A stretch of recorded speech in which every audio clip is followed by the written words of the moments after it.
La teoría corpuscular de Planck sobre la naturaleza corpuscular de la luz tuvo muy mala acogida por la comunidad científica de aquella época, dado que rompía todo lo que se conocía sobre la física clásica. Por eso es el pistoletazo de salida a la mecánica cuántica. Todo esto sucedió hasta que se descubrió el efecto fotoeléctrico, que no era posible explicarlo si no era a través del uso de la teoría de Planck. En 1905, Albert Einstein utilizó esta hipótesis de Planck para explicar un efecto que hacía que al iluminar con un determinado tipo de luz sobre un metal se pudiera producir una corriente eléctrica. El efecto fotoeléctrico es la emisión de electrones de la superficie de un metal cuando está irradiado con una radiación electromagnética. Así, si observamos el siguiente esquema que he preparado, tenemos un montaje en el cual hay un recipiente dentro del cual hay un cátodo o negativo y un ánodo positivo por el cual podrían circular electrones. Ahora mismo, a pesar de que apliquemos una diferencia de potencial, el marcador del amperímetro marcaría 0 y no existiría corriente eléctrica.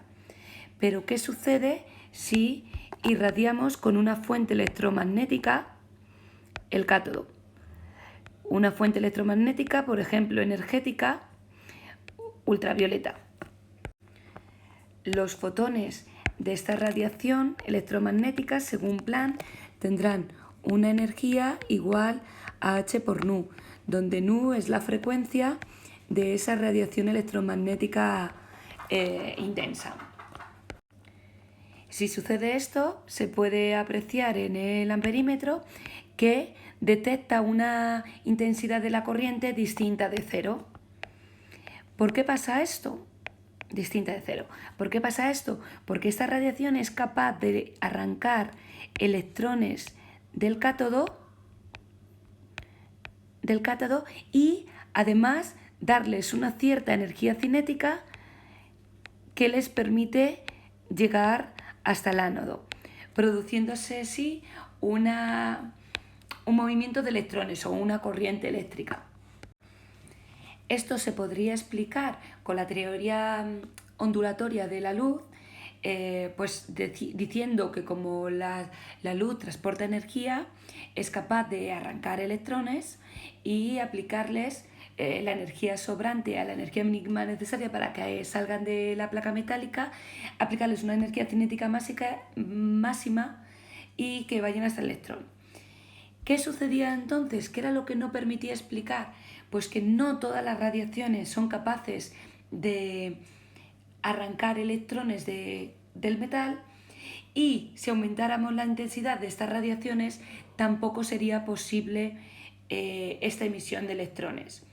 Solo algunas intensidades concretas, algunas frecuencias concretas de las ondas son capaces de producir efectos fotoeléctricos. Si en lugar de haber tenido una radiación elevada, como la que hemos dicho antes, tenemos aquí un metal, incidimos con una radiación pequeñita, una radiación infrarroja, por ejemplo, dependiendo también del metal, no va a ser capaz de arrancar electrones y no se van a producir efectos fotoeléctricos.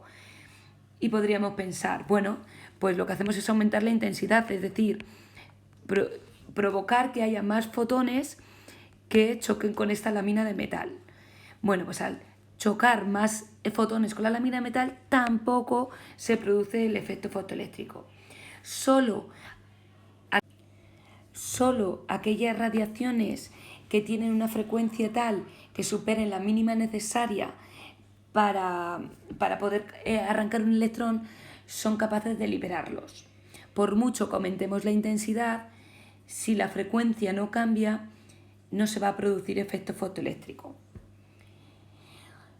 Explicado de otra forma, voy a sacar otra transparencia, que es el esquemita que vamos a hacer nosotros siempre. Si tenemos un metal, ¿vale?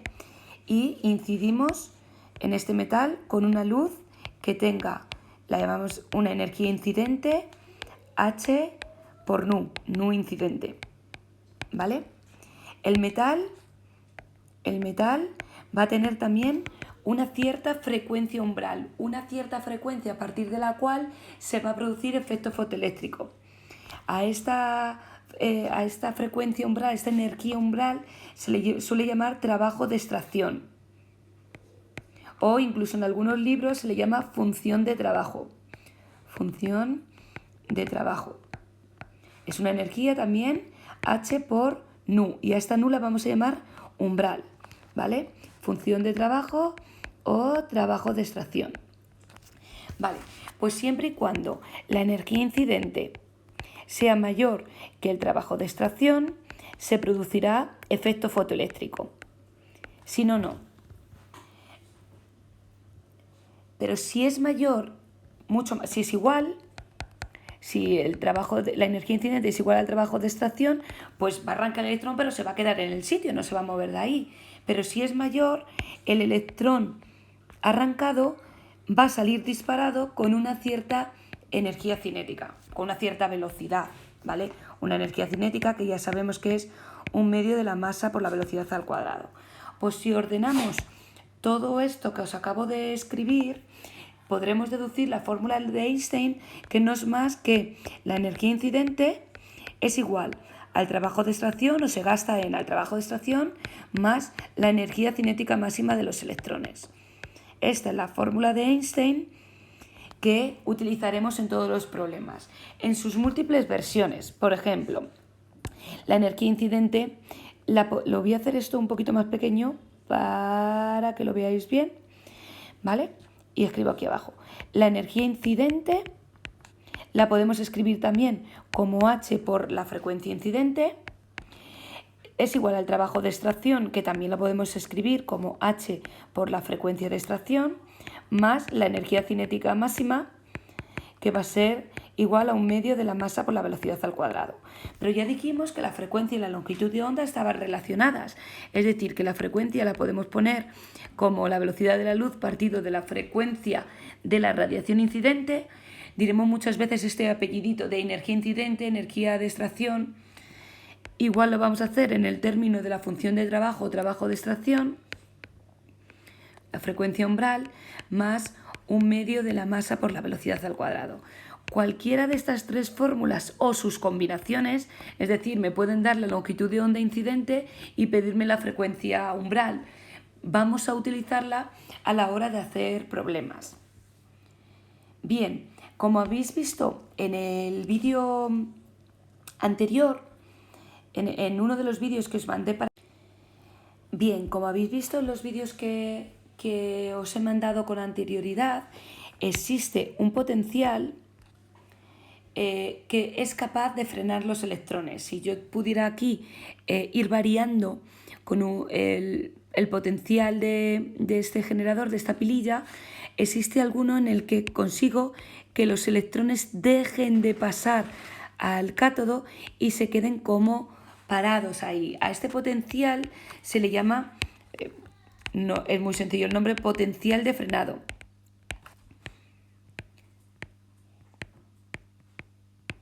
Y este potencial de frenado, multiplicado por la carga del electrón, va a ser igual a esa energía cinética máxima que hemos estado hablando en la fórmula de Einstein.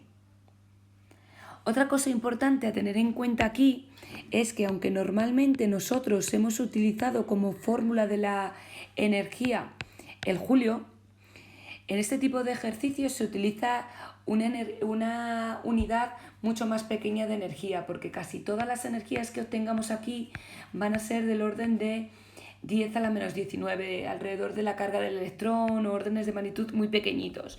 Entonces se utiliza como unidad de energía el electronvoltio. Un electronvoltio es 1,6 por 10 elevado a menos 19 julios. Entonces no os asustéis cuando en los problemas os salga que una radiación con una energía de 2,6 electronvoltios. Quiere decir que es 2,6 por la carga del electrón julios. ¿vale? Es simplemente para no estar trabajando con estos órdenes de magnitud, sino con unas unidades un poco más pequeñitas, de 5,2, 4,3, unidades así, ¿vale? Ahora, a la hora de hacer problemas, veréis cómo son muy sencillitos de hacer.